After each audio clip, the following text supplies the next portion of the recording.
आज की इस वीडियो में मैं आपके साथ एक इम्पोर्टेंट टॉपिक डिस्कस करने जा रहा हूं और इस टॉपिक का नाम है फैक्ट्री फंक्शंस। सो बिना किसी देरी के हम क्या करते हैं, अपना वीडियो स्टार्ट करते हैं। और आप लोगों को क्या करना है, अपना प्यारा सा जो भी आपको फेवरेट आपका जो भी है कोड एडिटर आईडीई वो अपना आप ओपन कर लो। ओपन करने के बाद आपको क्या करना है, दो फाइल्स बनानी है, एक आपका index.html और एक आपका practice.js। और दोनों को लिंक करना आपको आता ही होगा क्योंकि आपने इतने सारे वीडियोस देख लिए हैं मेरे। तो आपको कुछ इस तरह से स्क्रिप्ट टैग का सहारा लेके आपको इसको लिंक करना होता है practice.js के साथ। किसको? index.html को। ओके, अब मेन जो हमारा डिस्कशन है दैट इज फैक्ट्री फंक्शन। उसको पढ़ने से पहले, उसको डिस्कस करने से पहले मैं आपके साथ एक लाइन बोलना चाहता हूँ और आप उसको मेरे साथ रिपीट करना। हर बार नया ऑब्जेक्ट क्यों बनाएं? फैक्ट्री फंक्शन अपनाएं, फैक्ट्री फंक्शन अपनाएं। एक बार और बोलते हैं, हर बार नया ऑब्जेक्ट क्यों बनाएं? फैक्ट्री फंक्शन अपनाएं, फैक्ट्री फंक्शन अपनाएं। तो ये मैंने यहाँ पे लिख के रखा है भाई, देखो देख रहे हो कितना प्यारा सा। भाई एक लाइक तो बनता है, एक लाइक तो बनता है। ये जो मैंने स्लोगन यहाँ पे बनाया है, ये जो स्लोगन मैंने यहाँ पे बनाया है ना आप लोगों के लिए प्यारा सा, बहुत भाई इसके लिए एक लाइक कर देना, प्लीज़ कर देना। ठीक है, तो आप इसको पढ़ सकते हो। हर बार नया ऑब्जेक्ट क्यों बनाएं? फैक्ट्री फंक्शन अपनाएं, फैक्ट्री फंक्शन अपनाएं। ठीक है, तो मैं अब इसको हटा देता हूँ। देखो इस स्लोगन में बहुत कुछ छिपा हुआ है। ठीक है, अगर मैं आपको यहाँ पे दोबारा से दिखाऊं तो इस स्लोगन में बहुत कुछ छिपा हुआ है। जैसे कि इन्होंने बोला कि हर बार नया ऑब्जेक्ट क्यों बनाएं? फैक्ट्री फंक्शन अपना है भाई। तो देखो सपोज करिए मुझे यहाँ पे क्या करना है, एक पर्सन नाम से ऑब्जेक्ट बनाना है, पर्सन नंबर 1। तो मैं क्या करूँगा, कुछ इस तरह से लिखूँगा, उसका नाम लिखूँगा, उसकी एज लिखूँगा। सिमिलरली अगर मुझे कोई दूसरा पर्सन बनाना है तो मुझे क्या करना पड़ेगा, एक फिर से एक और ऑब्जेक्ट बनाना पड़ेगा जिसका नाम मैं पर्सन 2 रखूँगा। फिर से मैं वही चीज़ रिपीट करूँगा, नेम और एज में यहाँ पे लिखूँगा। अगर मुझे एक और ऑब्जेक्ट बनाना है, मतलब पर्सन नंबर 3 बनाना है, तो मैं क्या करूँगा, यहाँ पे मैं कुछ इस तरह से, स्पेलिंग यहाँ पे मिस्टेक है तो आप इसको सही कर लो और यहाँ पे भी इसको सही कर लो। तो इस तरह से मुझे क्या करना पड़ रहा है, बार बार ऑब्जेक्ट बनाने पड़ रहे हैं। पर्सन नंबर 1 के लिए एक ऑब्जेक्ट बनाया, पर्सन नंबर 2 के लिए एक ऑब्जेक्ट बनाया और पर्सन नंबर 3 के लिए ऑब्जेक्ट बनाया। दैट्स वाई मैंने वो स्लोगन बनाया था कि हर बार नया ऑब्जेक्ट क्यों बनाएं? फैक्ट्री फंक्शन अपनाएं, फैक्ट्री फंक्शन अपनाएं।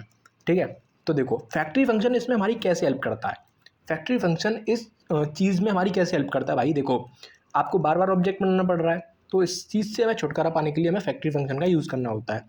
पहले तो मेरी बात सुनो, मैं एक सिंपल सा फंक्शन बनाने जा रहा हूँ। Let me right function, function demo. इसके अंदर मैं यहाँ पे सिंपल लिखने वाला हूँ रिटर्न हेलो।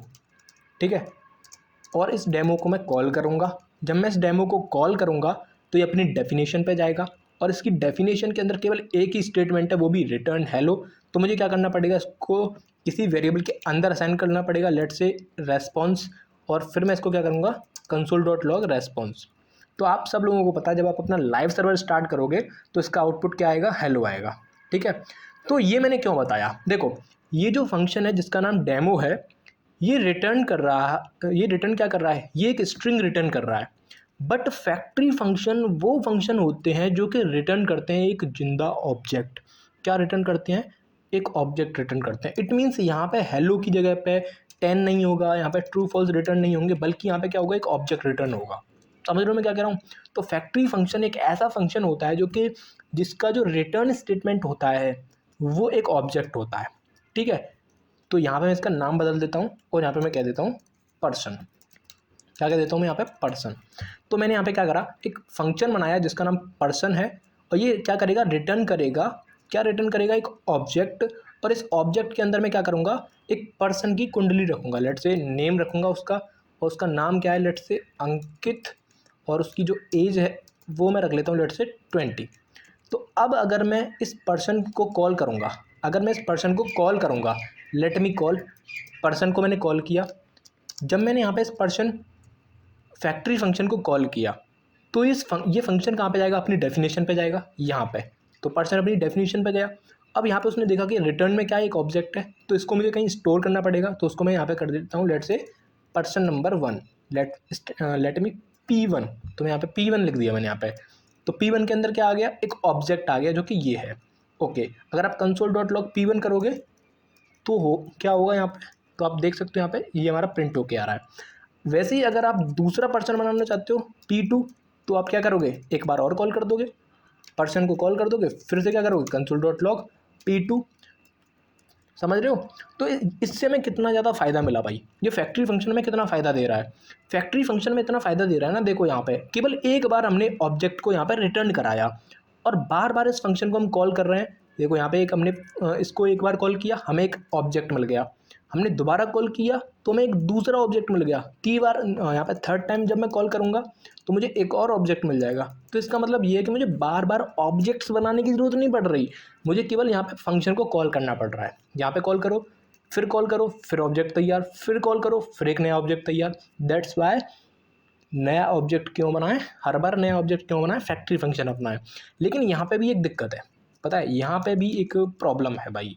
यहाँ पे एक प्रॉब्लम ये है कि अगर आप ध्यान से देखो तो जो ऑब्जेक्ट बन रहे हैं, ये P1 ऑब्जेक्ट था, ये P2 ऑब्जेक्ट था, तो दोनों सेम डिटेल्स के साथ हैं। जो P1 बंदा है उसकी कुंडली यहाँ पे नेम और एज सेम है, यहाँ पे भी नेम और एज सेम है। तो मुझे क्या करना पड़ेगा, इस फंक्शन को पैरामीट्रिक फंक्शन बनाना पड़ेगा, एक ऐसा फंक्शन जो क्या लेता है, पैरामीटर्स। तो नेम यहाँ पे लेट से NM और AG, तो NM मतलब नेम और AG मतलब एज। ओके, तो यहाँ पे मुझे क्या पास करना पड़ेगा, मुझे P1 की कुंडली जो है ना वो यहाँ पे पास करनी पड़ेगी। जो P1 भैया है उसका नेम है लेट से रोहन और उसकी जो एज है वो है 22। ठीक है, जो P2 है वो है मोहन और उसकी जो एज है वो है 100। शतक हो चुका है भाई इस बंदे का। ओके, तो होगा क्या, जब आप ऐसे करके कॉल करते हो तो क्या होता है, इस NM के अंदर ये रोहन जाएगा और जो 20 जो है वो एज के अंदर चला जाएगा। तो यहाँ पे मुझे इस हार्ड कोड को हटाना पड़ेगा, यहाँ पे मुझे NM लिखना पड़ेगा और यहाँ पे मुझे AG लिखना पड़ेगा। अब हर बार एक नया बंदा क्रिएट होगा। तो देखो यहाँ पे नेम रोहन एज 22 और नेम मोहन एज 100। तो ये था आपका फैक्ट्री फंक्शन। कितना ज़्यादा यूज़फुल कॉन्सेप्ट है ये, आपको बार बार नया ऑब्जेक्ट क्रिएट नहीं करना पड़ रहा, सिंपली आपको एक बार फंक्शन बनाना है और उस फंक्शन से एक ऑब्जेक्ट रिटर्न करवा लेना है और उस फंक्शन को जितनी बार आप कॉल करोगे आपको उतने ऑब्जेक्ट्स मिलते जाएंगे। ठीक है, तो यहाँ पे ये था आपका फैक्ट्री फंक्शन। आई होप आपको फैक्ट्री फंक्शन के बारे में समझ में आया होगा। हाँ, एक चीज़ और बताता हूँ मैं आपको, अगर आप लोगों को यहाँ पे कोई फंक्शन वगैरह भी बनाना है तो आप वो भी बना सकते हो। अगर किसी को ऐसा लग रहा हो कि यहाँ पे फंक्शन नहीं बना सकते तो वो भी बना सकते हो। लेट से इन्फो नाम से एक फंक्शन बना देता हूँ मैं आपके लिए। यहाँ पे मैं फंक्शन और यहाँ पे कुछ इस तरह से फंक्शन क्या करेगा, console.log करेगा और यहाँ पे इन्फॉर्मेशन को दे देगा। किसकी इन्फॉर्मेशन, इस पर्सन की इन्फॉर्मेशन को। Let's say high I am, क्या नाम है इस बंदे का, इस बंदे का नाम है, डॉलर सिंबल का यूज़ करके हम लिखेंगे और यहाँ पे मेरे को क्या लगाना पड़ेगा, यहाँ पे मेरे को लगाना पड़ेगा दिस। ठीक है, क्योंकि आप लोगों को पता है बिना दिस के हम काम नहीं कर सकते। तो this dot name and I am 26 या फिर जितना भी ईयर ओल्ड है वो उस हिसाब से दिस डॉट एज लिखना पड़ेगा ओल्ड। ठीक है, तो यहाँ पे क्या करना है आपको, P1 डॉट लेट से P1 डॉट इन्फो और नीचे करके क्या कर दूंगा मैं, P1 dot P2 dot info, P2 dot info. तो आप इस तरह से मेथड भी बना सकते हो।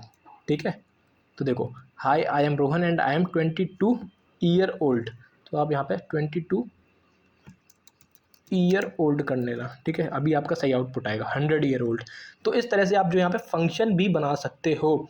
और अगर आपको कोई दूसरा फंक्शन असाइन करना है, आपको यहाँ पे फंक्शन हार्ड कोड नहीं करना, तो आप यहाँ पे फंक्शन भी भेज सकते हो। यहाँ पे कुछ इस तरह से जो भी आपको फंक्शन भेजना है आप इस तरह से फंक्शन को डिफाइन करके भेज सकते हो। ठीक है, वो भी आप कर सकते हो। लेकिन इतना मेहनत क्यों करना भाई, इतनी मेहनत करनी क्यों, सिंपली आप यहाँ पे एक ऐसा फंक्शन लिख दो जो कि आपकी यहाँ से वैल्यूज़ ले रहा हो, नेम से और एज से। सो ये था फैक्ट्री फंक्शन के बारे में। आई होप आपको समझ में आया होगा। मैंने अपनी पूरी कोशिश करी आपको फैक्ट्री फंक्शन समझाने के लिए। तो अगर आपको वीडियो थोड़ा सा भी अच्छा लगा तो प्लीज़ इसको लाइक कर देना। बाकी मिलते हैं ऐसी वीडियो में, तब तक के लिए टाटा।